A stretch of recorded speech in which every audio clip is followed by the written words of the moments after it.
Olá pessoal, tudo bem? Nesse vídeo eu vou apresentar para vocês 7 pontos essenciais de vocês se atentarem no momento da leitura do edital de seleção para pós-graduação, seja para o mestrado, seja para o doutorado, para vocês não perderem muitos pontos ou até serem desclassificados por não observarem esses requisitos exigidos no edital. Eu sou a professora Amanda Botti, sou doutora em História e junto com a professora Olivia faço o canal aqui na Rota da Pós.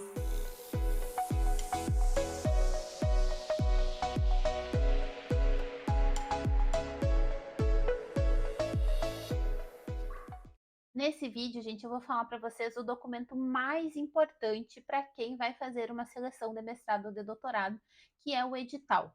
O edital é o documento que vai dizer todos os passos, tudo que vocês precisam saber para participar desses processos. Ali vocês encontram todas as orientações para se organizar, para seleções, para saber o que é necessário e o que não é. Esses editais podem ser documentos mais extensos, podem ter vários itens, mas tem alguns, gente, que vocês precisam olhar antes de qualquer coisa.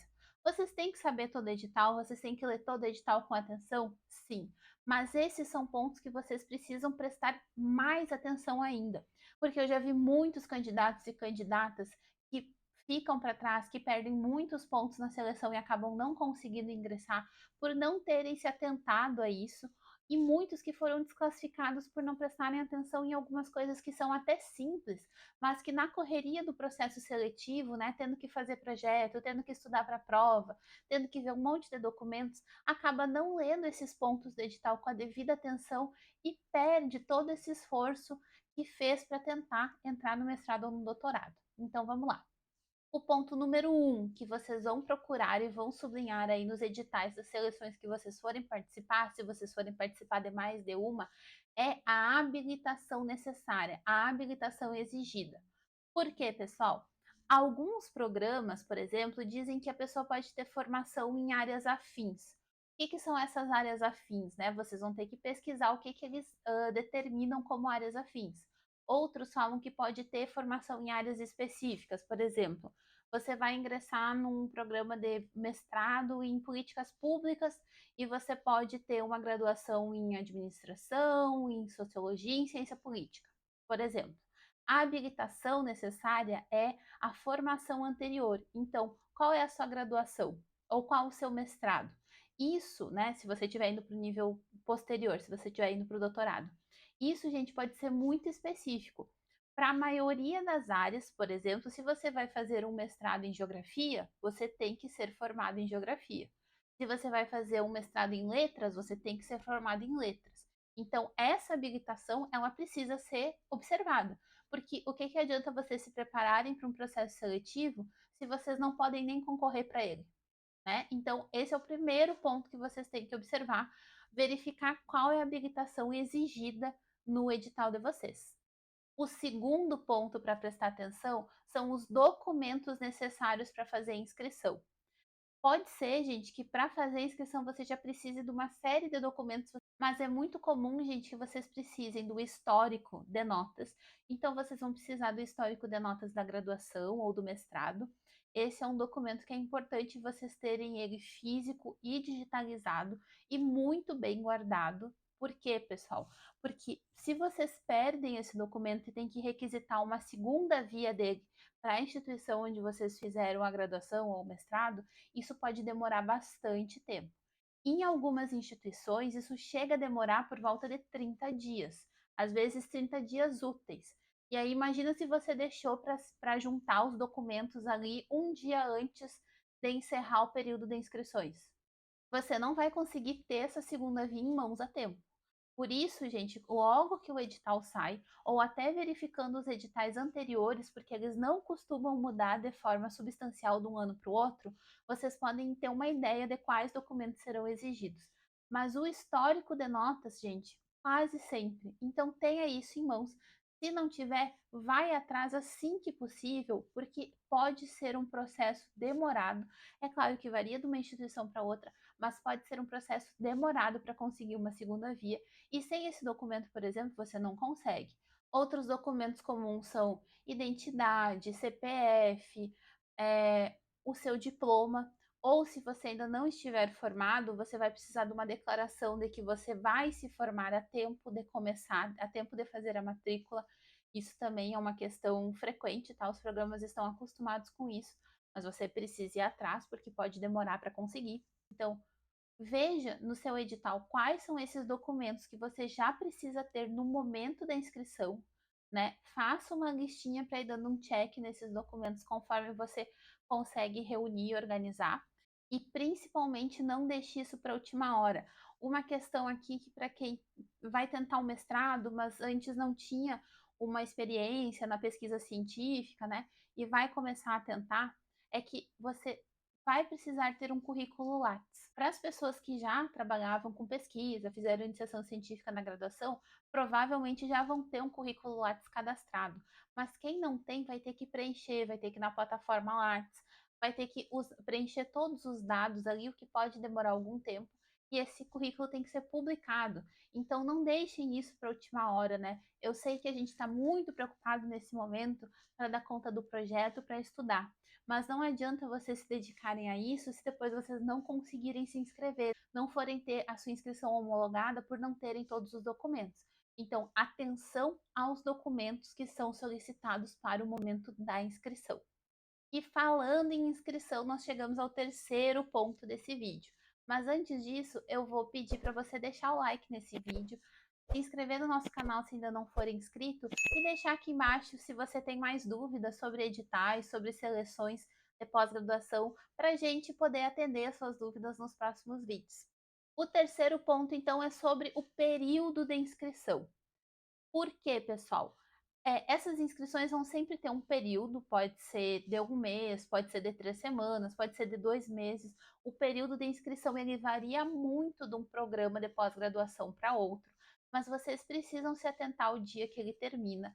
A minha sugestão é que vocês nunca deixem para se inscrever no último dia, inclusive se as inscrições forem online, porque problemas de sistema ocorrem aos montes. Eu passei por isso quando me inscrevi no doutorado, tive um problema ali com o sistema. Por sorte, eu tinha até o final do dia para me inscrever, então, por experiência própria, eu digo: não deixem para a última hora, porque a gente não consegue prever como que a conexão da internet vai se comportar, como que o sistema vai se comportar.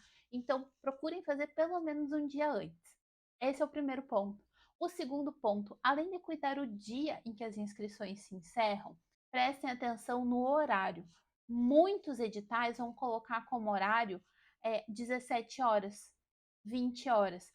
Se não colocar nenhum horário, né, pessoal, a gente sabe que até o final do dia, até as 23h59. Mas não é incomum que se façam, que se aceitem inscrições até 17 ou até 20 horas.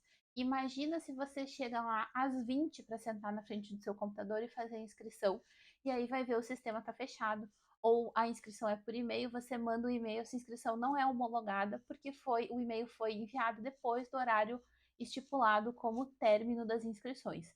Então preste atenção no dia e no horário. Ainda nesse ponto da inscrição, tem outros dois aspectos que é interessante vocês observarem. Quanto ao pagamento da inscrição, na maioria dos programas vai ser exigida uma taxa de inscrição e às vezes esse pagamento tem que ser feito com uma determinada antecedência. Às vezes pode ser feito até o último dia, mas às vezes exige uma antecedência, vocês podem ter que anexar comprovante, enfim. Então se atentem a isso também. E nessa questão do pagamento, se você for solicitar a isenção da taxa de inscrição, normalmente o prazo para fazer isso é anterior ao prazo final das inscrições. Então, quem quiser solicitar a isenção vai ter um prazo mais curtinho, então precisa ficar mais esperto com isso. Outro ponto que você deve observar antes de começar a se preparar são as etapas da seleção. A maioria dos programas vão ter como etapas aí das suas seleções uma prova escrita, um projeto de pesquisa, uma entrevista ou prova oral, uma proficiência e a avaliação do currículo, normalmente o currículo Lattes. Nem todos vão ter todas essas etapas e o peso dessas etapas pode variar. Vocês têm que se atentar a como é feita a somatória aí para chegar à nota final. Vocês precisam se atentar ao peso que cada uma dessas etapas tem e a forma como ela vai ser. Por exemplo, está cada vez mais frequente que algumas etapas sejam online, que o processo inteiro seja online ou que o processo seja híbrido. Então, vocês precisam ficar atentos a qual etapa vai ser online e qual etapa vai ser presencial. Então, você precisa dar atenção a isso para se preparar de todas as formas, né? Psicologicamente, financeiramente, organizar seu tempo para participar dessas etapas que podem variar na forma, vão variar no peso e também vão variar se é uma etapa classificatória ou eliminatória. O quinto ponto, gente, é um ponto que diz respeito ao projeto de pesquisa. Com raríssimas, mas raríssimas exceções, todas as seleções vão pedir um projeto de pesquisa ou um pré-projeto. Existe uma diferença entre esses dois. O seu projeto de pesquisa, ele vai ser avaliado segundo alguns critérios. Se vocês forem pesquisar aí, vocês vão encontrar inúmeros materiais que explicam como fazer, como montar um objetivo, como montar hipótese, com as coisas mais diversas possíveis, às vezes muitas coisas contraditórias. Quando a gente está preocupado em fazer um projeto de pesquisa, a gente está preocupado com as questões da pesquisa. E aí é frequente, é muito comum mesmo, pessoal, que os candidatos e as candidatas esqueçam de observar os critérios avaliativos. Porque no fim das contas, a maioria dos avaliadores vai fazer, né, vai olhar para o seu projeto, às vezes com uma tabela de critérios na frente para preencher. Então você precisa cumprir com esses critérios. E um critério que tem cada vez mais peso nas seleções, que está sendo cada vez mais observado, com o passar do tempo, isso está virando uma questão crucial para se um candidato ingressa ou não no programa, é a adequação à linha de pesquisa do programa. Vocês vão ter que ver quais são as linhas de pesquisa que existem no programa que você vai se candidatar e fazer o seu projeto de maneira que ele possa se articular a essa linha de pesquisa. Isso, gente, é um ponto-chave e tem sido cada vez mais valorizado. Por quê? Porque assim você vai poder ter uma integração com os outros alunos que já fazem parte daquele programa e que estão naquela linha de pesquisa. Você vai ter uma integração com os professores que fazem parte dessa linha. E tudo isso, pessoal, é importante para que o seu trabalho seja bom e para que o seu trabalho contribua para aquele PPG, né, para aquele programa de pós-graduação. Então, quando você estiver elaborando, né, estiver aí pensando no seu problema de pesquisa, nos seus objetivos, como você vai fazer, lembre de ter sempre em mente, anote, pesquise quais são os pontos da linha de pesquisa que se adequam ao seu projeto ou como adequar o seu projeto a essa linha de pesquisa. Porque você pode ter um projeto maravilhoso. Se ele não tiver nenhuma vinculação, se ele não se relacionar em nenhum nível com alguma das linhas de pesquisa que existem naquele programa, é muito difícil que esse projeto entre. É impossível, absolutamente impossível? Não, mas é muito difícil. Os projetos que têm vinculação, que estão articulados, vão passar na frente, porque esse é um ponto, gente, que está sendo cada vez mais considerado pelos avaliadores, pelos programas, então não desconsidere isso. A adequação à linha de pesquisa e, se o seu edital pedir, também adequação ao professor. Nem todos pedem, alguns pedem só adequação à linha de pesquisa. Então, vale aí observar o que o seu edital está pedindo. O sexto ponto, gente, é a proficiência. O que é essa proficiência? É a proficiência em uma língua estrangeira. Os programas vão dizer no seu edital o que eles aceitam na proficiência, se aceitam inglês, espanhol, alemão, francês. Para o mestrado, você precisa ser proficiente em uma língua estrangeira e para o doutorado, você precisa ser proficiente em duas línguas estrangeiras.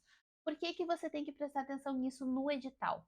Porque em alguns programas você pode fazer a proficiência, ou seja, você pode fazer uma prova de proficiência depois que você já se matriculou. Para outros programas, você já tem que ter uma comprovação da sua proficiência no momento da inscrição, ou no momento da matrícula, ou até conforme você vai passando de etapas.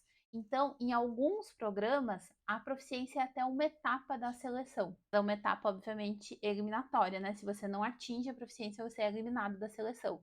Então, você precisa ver quando que você precisa entregar a sua proficiência, se ela faz parte da seleção, se ela pode ser feita depois.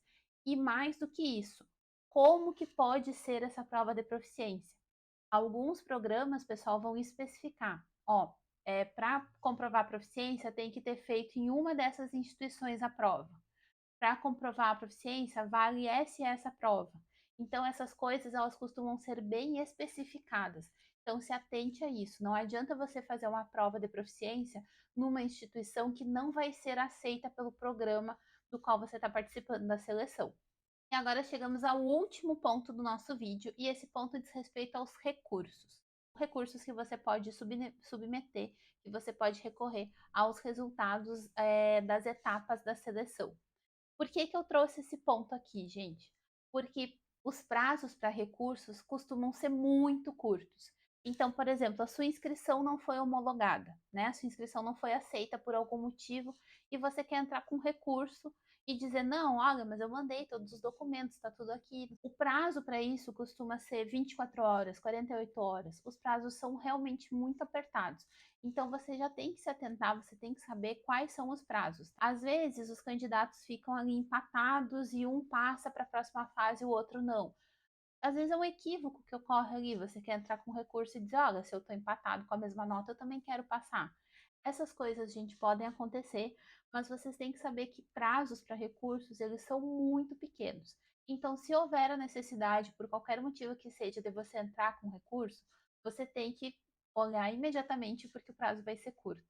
E mais do que isso, você tem que ver no edital quais são as etapas que cabem recurso, porque nem todas cabem. Ou seja, a banca vai deixar claro no edital qual etapa que você pode recorrer do resultado, dizer que você discorda do resultado, e quais etapas que não pode. Em algumas etapas, as bancas vão dizer, olha, não pode recorrer desse resultado. E aí fica realmente muito difícil. Então, se for o caso, se for necessário por qualquer motivo, preste atenção, se atente aos prazos, porque eles com certeza vão ser muito reduzidos. Às vezes, o próprio programa dispõe, né, disponibiliza ali um modelo para interposição de recursos, mas na maioria das vezes isso fica a cargo do candidato. É isso, gente. Esses foram 7 pontos essenciais de vocês olharem nos editais de seleção de mestrado e doutorado. Lembrando que é importante vocês olharem todo o documento, mas esses pontos vocês precisam olhar ainda com mais atenção. Conta aqui embaixo nos comentários pra gente se você gostou desse vídeo, se você já passou por alguma situação complicada por não ter olhado o edital com atenção e o que você fez para resolver essa situação. A gente também está projetando trazer aqui para o canal análises de alguns editais, para que vocês possam ver na prática quais são os requisitos pedidos e entender melhor o funcionamento de uma seleção. Se vocês gostarem dessa ideia, tiverem interesse por esse tipo de conteúdo, não deixe de falar para a gente, para que a gente possa produzir um conteúdo que seja interessante para vocês e que ajude a tirar as dúvidas e atender os objetivos de vocês, tá bem? Eu vejo vocês no próximo vídeo. Até mais!